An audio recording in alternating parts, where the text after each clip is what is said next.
Okay, so this is Siddhant from Team SM Tech, FTC Velocity Vortex.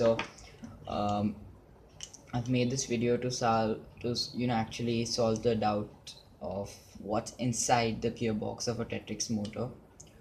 So many of my teammates as well as I had a curiosity like what's inside and what are the gear ratios. I just took a motor which wasn't working. Its gears were not properly meshing, so we will also try to find the problem that why this wasn't working. So basically, first I took out the gearbox out of the motor, and there's a plate covering it, so there's a slight opening out here in the edge, so you have to basically just flip it open with lots of force. So here's what you can see inside.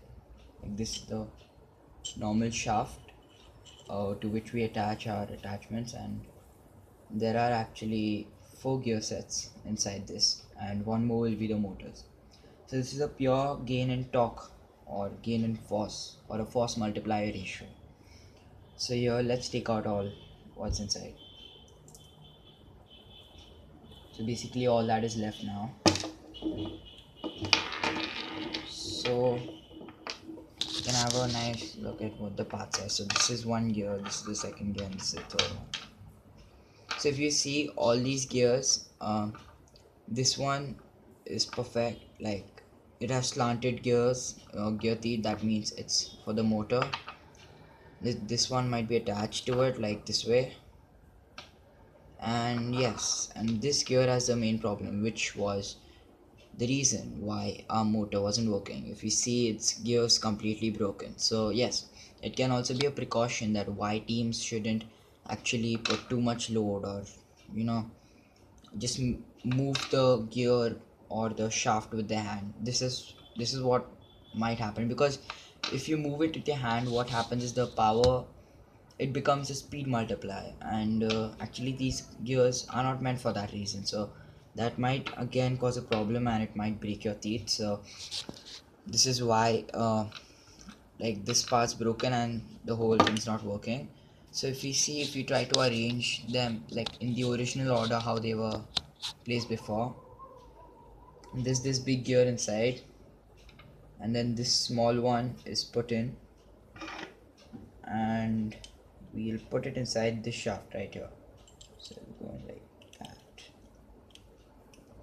So till now it's like this. Then after that we put in this gear. Well, yes, so it's fitting like that.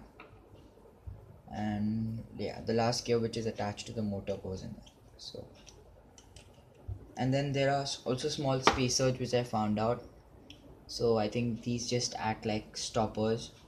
So the largest one will go in the lowest gear out here, and the second largest one will go in the second lowest one, and the smallest one, which is small, will go here. So if you see now, the gears are only the first 3 sets, like 1 2 3 are meshing properly, but this one's not, because the last gear which we saw, its teeth were broken. So basically if I try to move this gear set with on my own, except like there's too much grease over it, so I can't move it with my hand. So that's another point to be noted, that these are greased too much. Like that's good in a way. So if you see, we try to rotate this. If we see, the main shaft gear will not rotate much. It's not rotating perfectly according to tandem with the other motors. So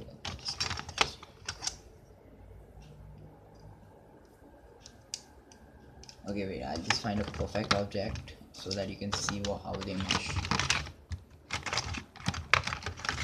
Oh yeah, this is perfect.